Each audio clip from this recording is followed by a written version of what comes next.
guest today is the Assistant Professor of Instrumental Music at the Missouri Valley College, Dr. Alex Fragiskatos. Mr. Dr. Fragiskatos, welcome to the show. Thank you. It's good to be here.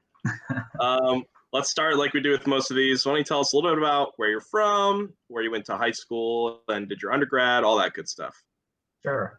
Well, I'm originally from Ohio, from Greene, Ohio, Northeast, just kind of between Akron and Canton. If you travel on 77 north or south from one of those places, you will pass right through it.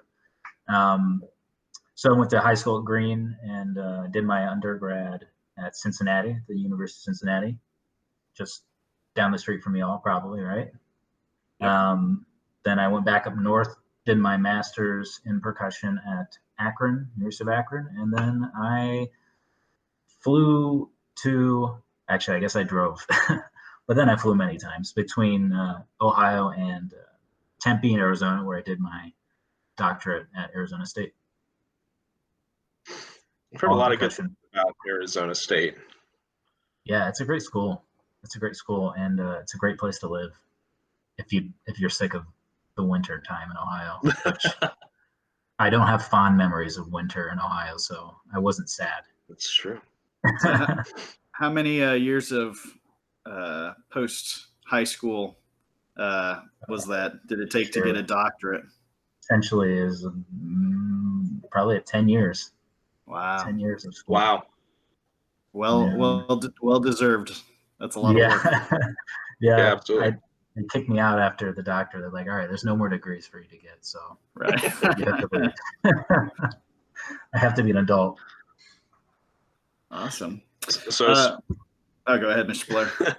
Well, I was just speaking of all this hard work you've done as a doctor. Why don't you tell us about your favorite starter stick brand and sizes and some of that stuff? Sure. So I guess starter stick brand. I always tell students to go for the Vic Firth SD1s. I don't know if you all know those, but they're cheap.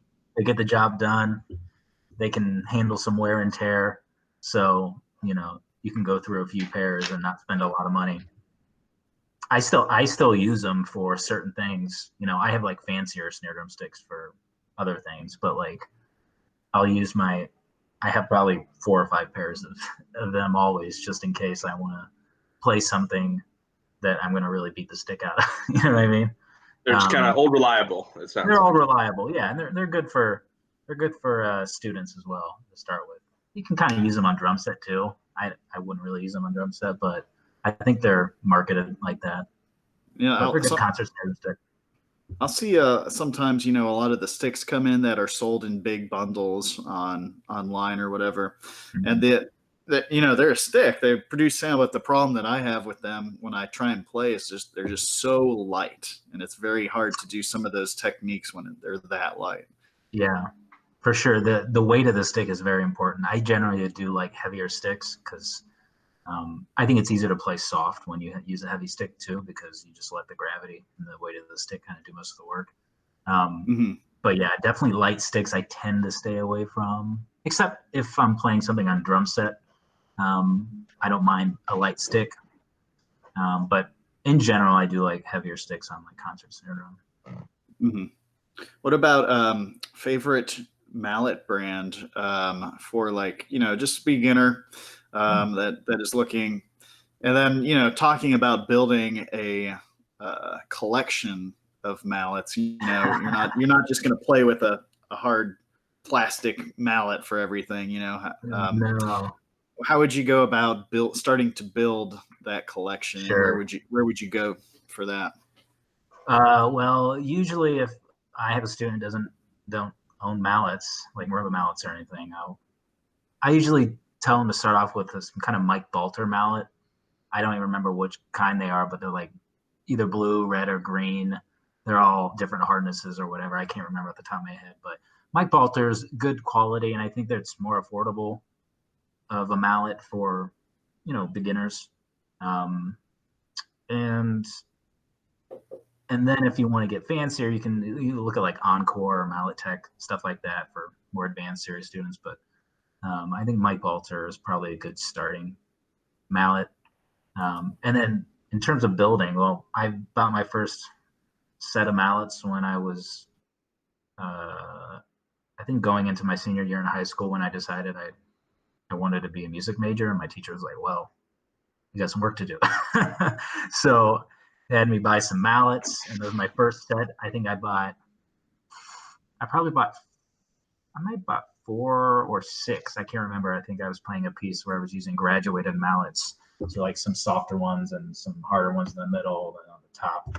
So I might have had my first 3 sets of mallets then.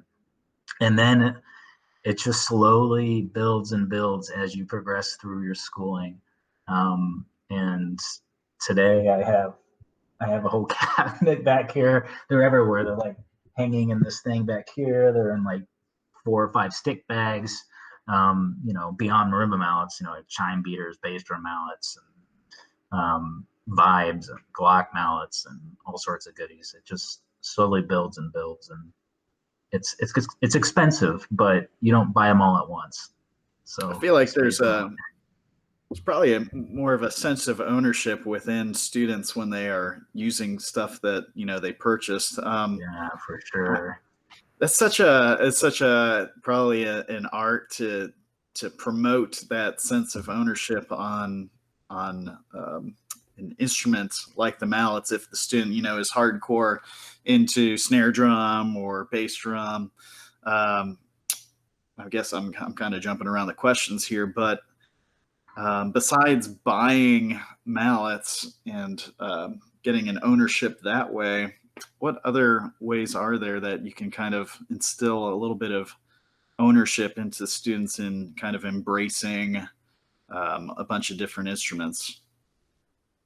Yeah, so are you talking like concert band, like when Yeah. students get assigned instruments that maybe they don't necessarily want to play or Yeah. find the most appealing? Yeah, for sure. That's a good question because, I remember in high school having that same issue as well. And that's what motivated me to become the first chair so I could assign parts.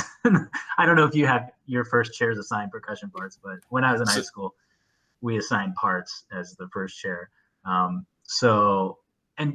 Generally I knew better than Did that make you very disliked by some of your percussion mates? No, because generally like they were okay with whatever I gave them, because I would give them parts that I knew they would play or that they could play or whatever. Anyhow, so I experienced this as well.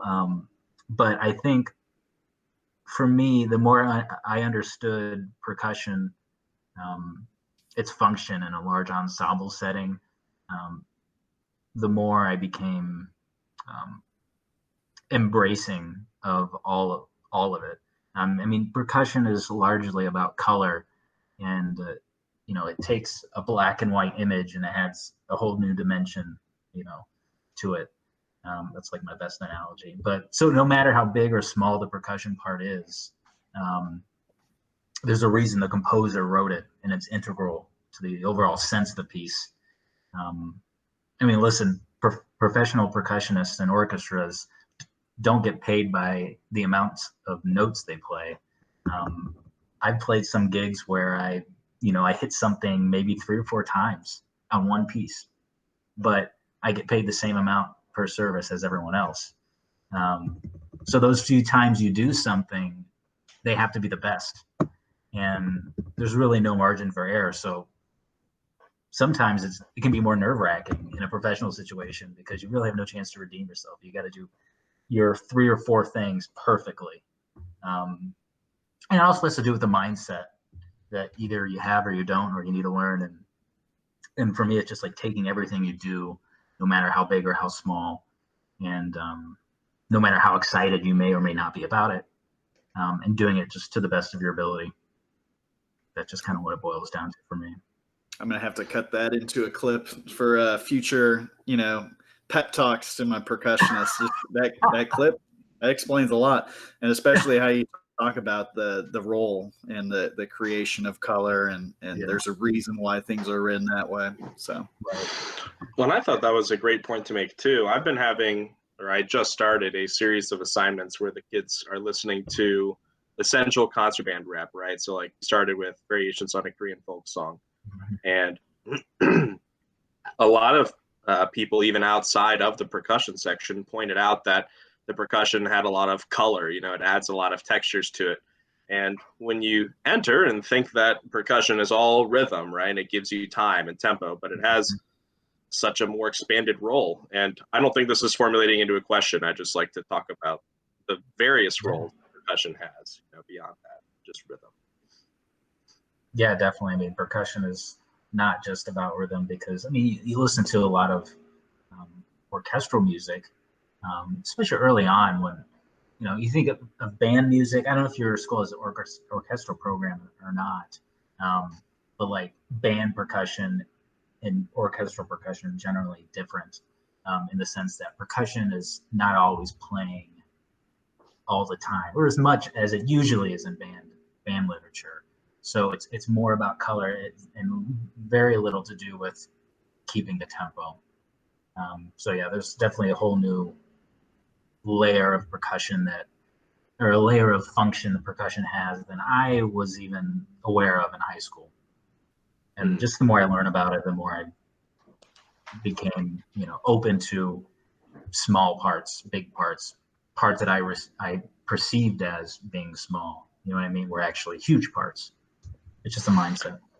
Well, and I moderately relate as a tuba player. You know, sometimes you're tacit for 56 measures until the fortissimo whole note, but that fortissimo whole note is the climax, so you better play it. Yep, exactly. But not to the same capacity as percussionists, though. I will admit. Yeah.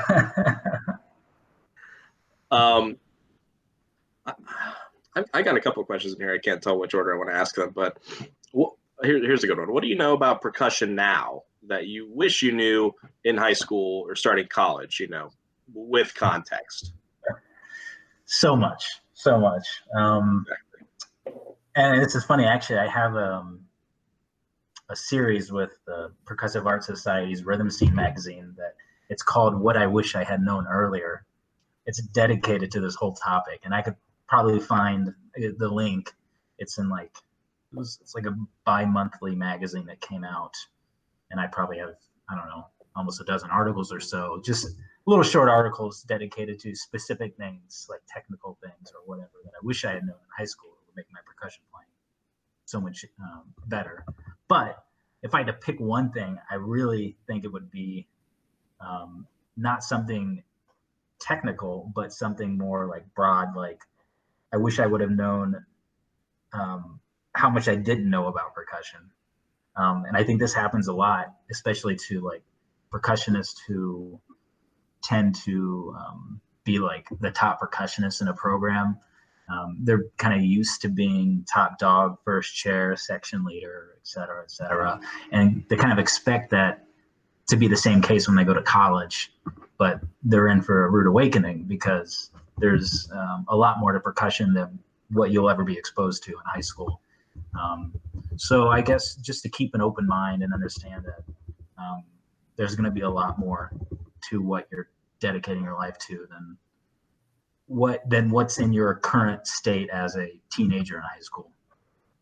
And just being open to that and embracing that there's going to be a lot you don't know, and be okay with it.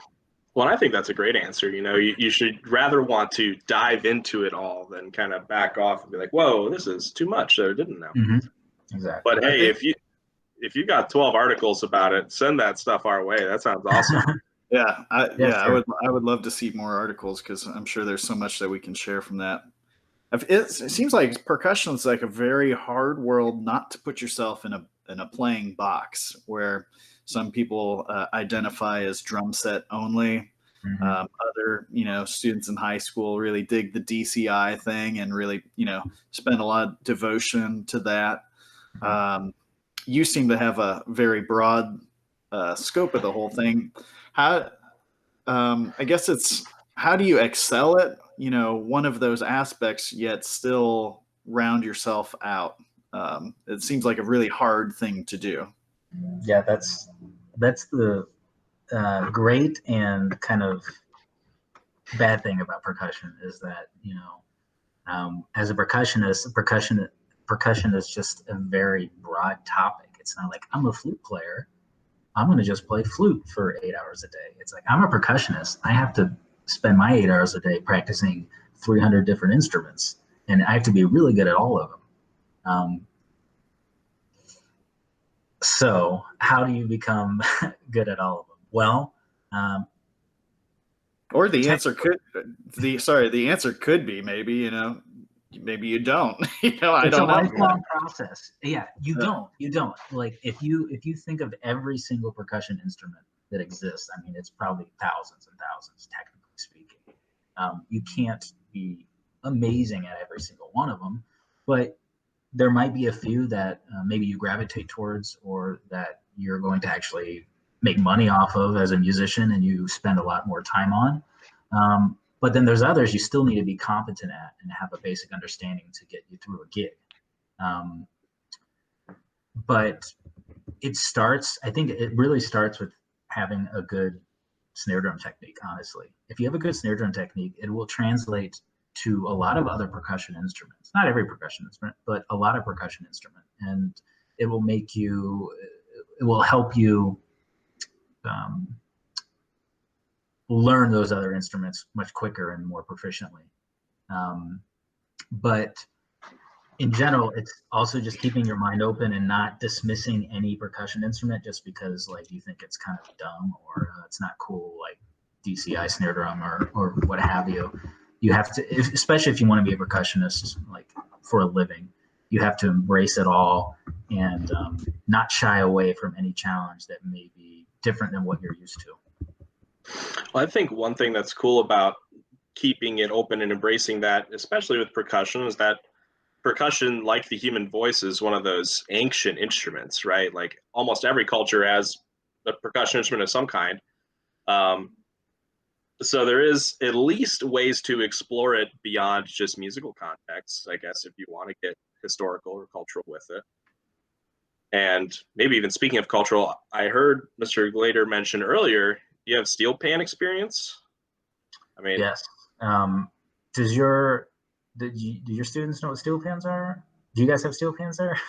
some might not have steel pans, but they might know what they are. Yeah. Okay. I think more and more high schools and even some middle schools around the U.S. are starting to get steel pan programs. I didn't start playing steel pan until I went to college at Cincinnati, and then at Akron they have a huge program there. It's like one of their big staples is a steel band program there, and all that experience doing steel band is actually what got me my assistantship at ASU to direct the steel band there while I was working on my doctorate. Again, it's nothing that I went into my undergrad thinking like, oh, I'm going to learn steel band and get really good at it, and that thought never crossed my mind. I had no idea what steel bands were, but just embracing the different experience as a percussionist allowed me that opportunity to get paid to go to school and get my DMA, you know what I mean?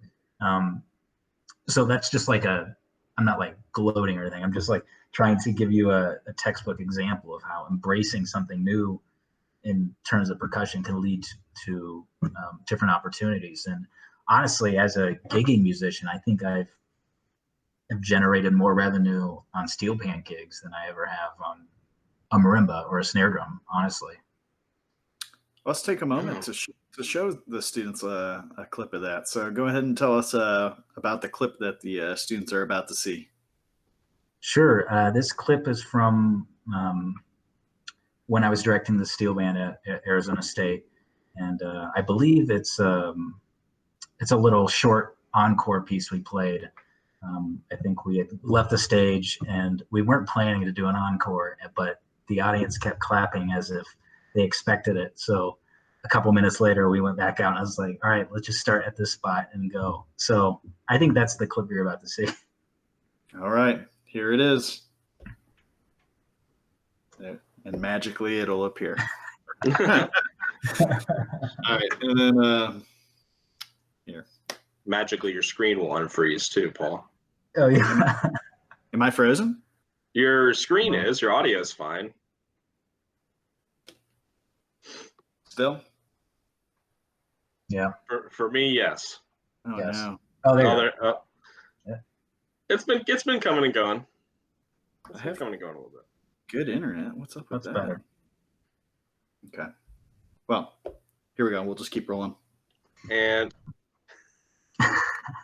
wow, that was awesome. my next question, if you'll let me, Mr. Glader, is kind of almost the opposite of the last point that I made about all the cultures of percussion. Do you ever feel excluded from certain cultures? Like maybe when you were first in steel pan, where you're like, oh wow, this is its whole thing, or like, is that a taiko drum behind you? Is there like a whole I keep saying culture, but like, is there a whole expectation of what you should understand before performing in these ensembles, or can you kind of just join them and have fun? I strongly believe that before you pick up the instrument of another culture, that you should learn about it and have some respect for it, because it's different from your own, and we don't want to appropriate another culture, another music culture, and do like disrespect it or do disservice to it, because you don't know the history behind it. There's some taking steel pan for example. Steel pan was created, invented in Trinidad and Tobago in the Caribbean, and the history behind it is really fascinating, and it comes from slavery, it comes from oppression, and the style of music evolved out of the turmoil and the struggle that the Trinidadians faced from the British rule and the slavery that they experienced in the 1800s and whatnot. So there's a long tradition to it, and you don't want to disrespect that, because I've never had experience anything like that, nor have my family. So I don't want to offend anyone, but you can do it in a respectful way. So I think it's very important to understand at least some of the history and culture behind these instruments that you're picking up that are not a part of your own culture. Yeah, great answer. I like that. All right, this next one is kind of for me, because I like hearing it, but and I know my percussionists will roll their eyes, but like, how important do you think it is to know the counts of your music, to just physically be able to know when your hit is placed? Also with that, how often do you suggest writing and sticking in terms of getting consistency? And then at what point does counting actually become too cumbersome if it's a super really like notey excerpt? I'm thinking of a lot of like complex marching band snare parts that in order to figure out the counts, sometimes it's just like, I just want to hear it at your point. Yeah. Okay. Good question. So stickings, counts, and at what point do counts become cumbersome?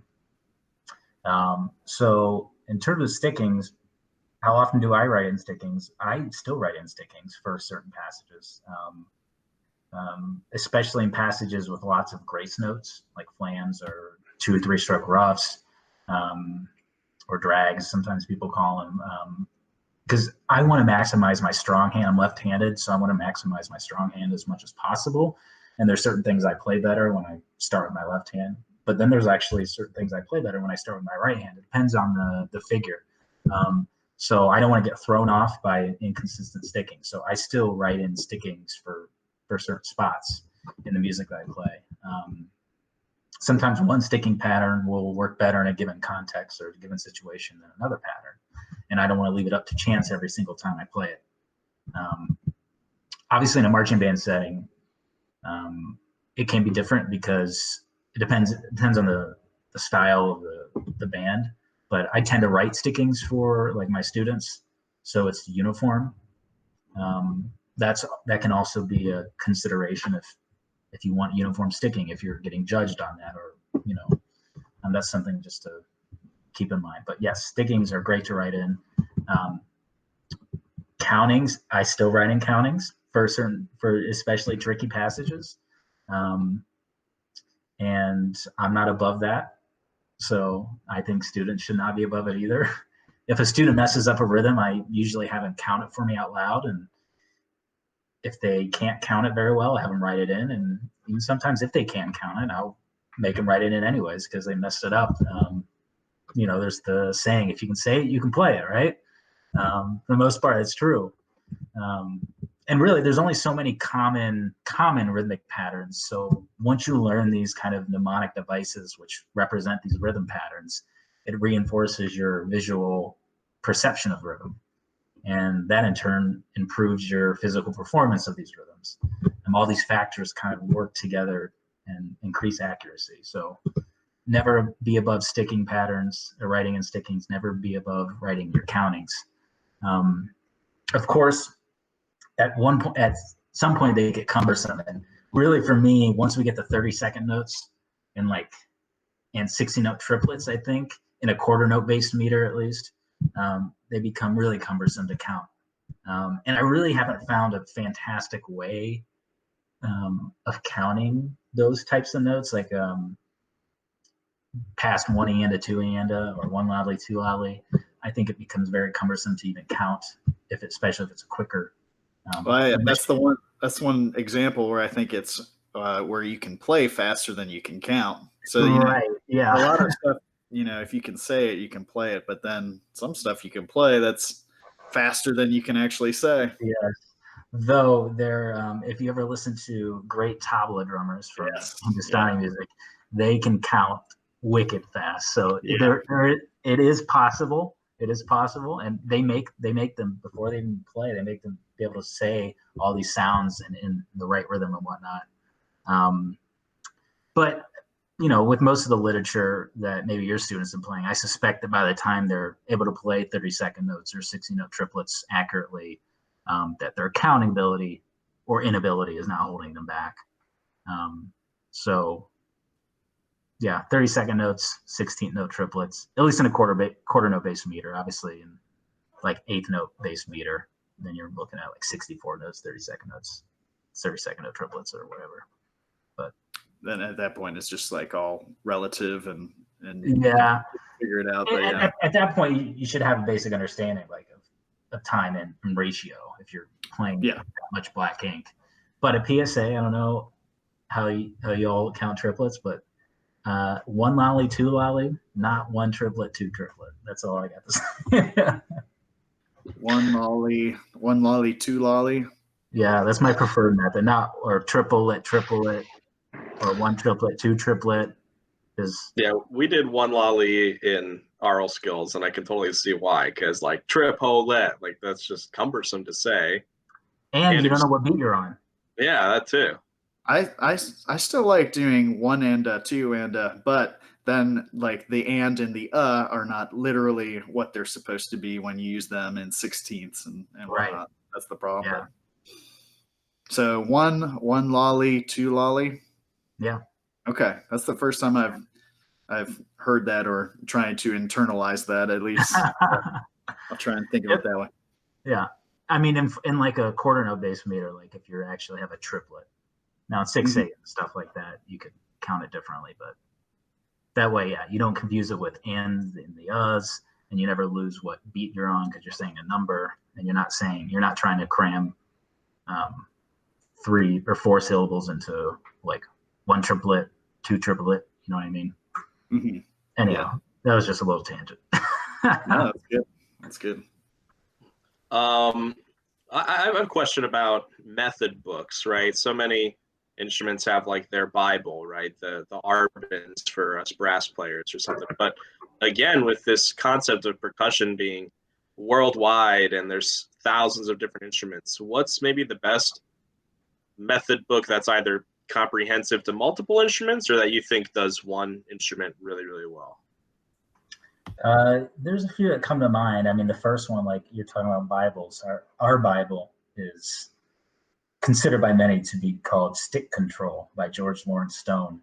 It's a very old book, but it's used by many percussionists, many programs throughout the world, I'm sure. And it's a book that I still go back to every now and then. I revisit, even though I've been through it several times. as a student and post student. But it's essentially a book that works on your hands. It has a bunch of different sticking patterns to work on and different permutations that are shifted around, and it starts getting hard acts like different kinds of rolls and grace notes and whatnot. It really works on your hands and just making an even sound, which translates again to basically all of percussion. Any percussion you hold two sticks and are trying to make an even sound. Obviously, the surface you're playing on is going to have some nuance to it. I think that would probably be, and it's a cheap book. It's not very expensive at all still. So I think that would be the number one method book that I think students should. I mean, it takes some patience too, because it can get a little, I don't know, especially for, I think like a teenager, I think it's not like flashy and drum corey, you know what I mean? But it works on your hands to make everything else you play so much better. Cool. Yeah. So you're in Columbia, Missouri. It's been a while probably since you've been to Cincinnati, but what is a Cincinnati food that you are missing? Well, I actually was in Cincinnati over the holidays in December. I stopped for a night. And there are quite a few foods that I miss when I leave Cincinnati, but I usually eat. I mean, one is skyline chili, of course. I know there's some debate about skyline chili, but it has Greek origins, and I'm Greek, so I can't. Yeah. Also, Grater's ice cream. Mm-hmm. And there's two places right on campus that I really missed was Chicago Gyros. Yeah. Even though it's pronounced gyro. I was about to ask that. Okay. It's pronounced gyro. And also, I don't know, Paul, did you ever go to Krishna's? Yeah. My first and still to this day favorite Indian food is Krishna's. It's good. I still am true to Ambar. I like Ambar. I never went to Ambar. Oh man. So on the east side of Cincinnati, kind of like out by where we teach, there's a popular pizza place called Grandma's Pizza. Have you heard of that before? No. And when I first got here, I totally thought it was like Grandma's Pizza, right? Like good old Granny. No, it turns out it's like two Greek brothers named like Grandma, rest of Greek name, you know, and I'm like, oh, okay, yeah, and I'm like, that's kind of interesting. I was just wondering if you'd ever heard of it. And they have pretty good gyros too. Really? All right. Yeah. Check them out. Cincinnati. I'm not sure if the Bethel one has gyros or not, but the one in Milford does. Mm. Yep.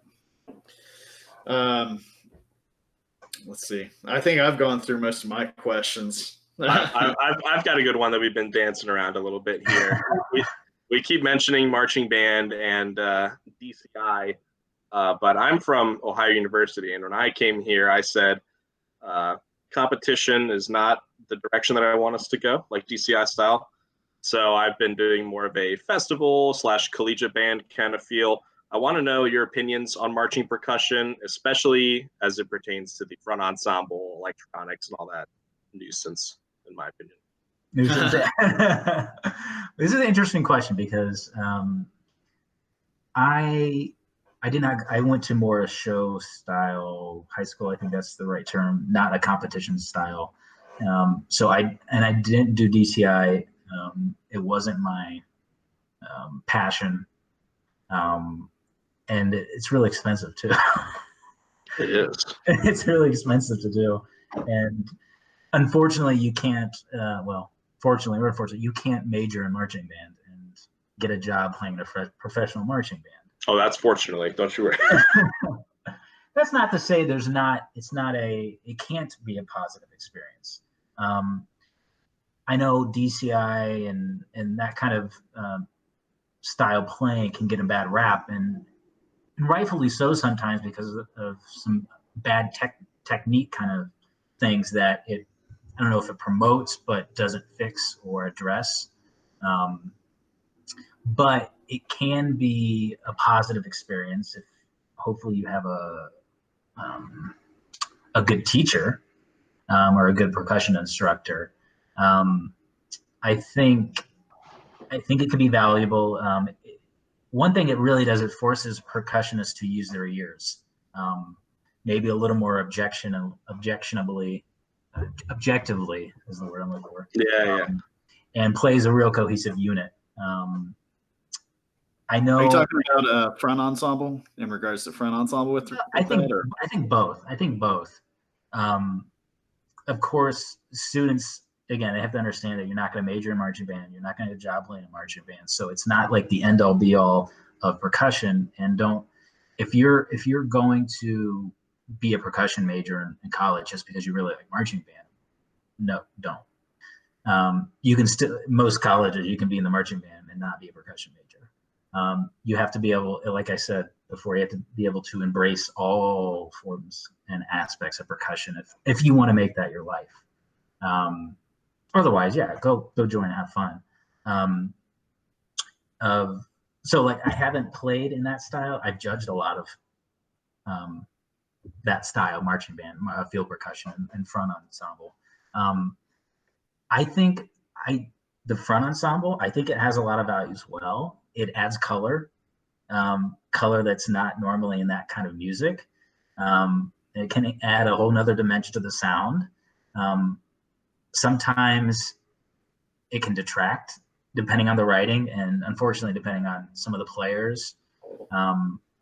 But honestly, some of my favorite moments when judging that kind of music is, when maybe like there's like this rush of energy from the whole ensemble and like the battery, which kind of like gives way to some like cool front ensemble texture. Like everything gets quiet and all of a sudden you can hear the front ensemble like playing something tastefully. So there's merit to it. I think if you can use it as a positive tool as like a band director to instill like some musical like artistic and musical merit, maybe. Yeah, exactly, merit. Then I think that's great. The competition stuff, I don't know if it's always the best platform. I know some students take it real seriously, which is cool, but then maybe sometimes too seriously. And you don't want it to detract from your overall enjoyment of music. So I don't know. It's a tricky question. I know there's a lot of like yes and no's and like no middle. You know what I mean? I know there's a lot of that in that debate. I was a huge DCI fan for a while, and I still appreciate it. Like when you said, maybe there's a big moment, and then the front ensemble brings this new beautiful texture out of it. That's awesome. I'm just like thinking, if we're playing Sucker by the Jonas Brothers, do I really need the bells to double the flute? Like something like that. Mr. Blair, here's a fun question that you had on your list, and that really pops to me. What's the most exotic instrument you have played? Say it one more time. You broke up. I'm sorry. What is the most exotic instrument you've played? Oh my gosh, that's hard to choose, man. I mean, I've played everything from like theremin to water gong to rocks to a conch shell, like metal plates. I think one of the craziest pieces I've ever played was kind of it was a solo for this modified drum set that had like a bunch of different toms, different types of cymbals, timbales, like a bunch of gongs and metal plates and stuff, and everything was mic'd. And I had to cycle through patches on a laptop while I played because the mics would take the audio and then output like different effects to it, and there would be different electronic sounds as well. So they would be modifying all the sound that I was producing. So like this acoustic and electronic component with all some of these weird instruments. It's probably the craziest piece I ever played. But I mean, percussion, At this point in my life, nothing is weird. That's funny. You said rocks? I mean, I've heard of like nature music or something like that. Is that the context? Yeah. Which piece was it? I mean, I think I've played rocks in several pieces. You're usually pieces that are like more open instrumentation for found objects, or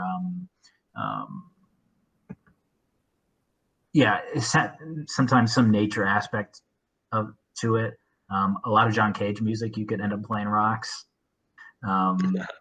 or just like microphone, like water bowls and like things inside it making different sounds. I mean, again, percussion is huge, and you have to embrace it all. Yeah, very cool. I'm glad you asked that question, Mr. Glitter. That's a good one. I was glad I came up with that.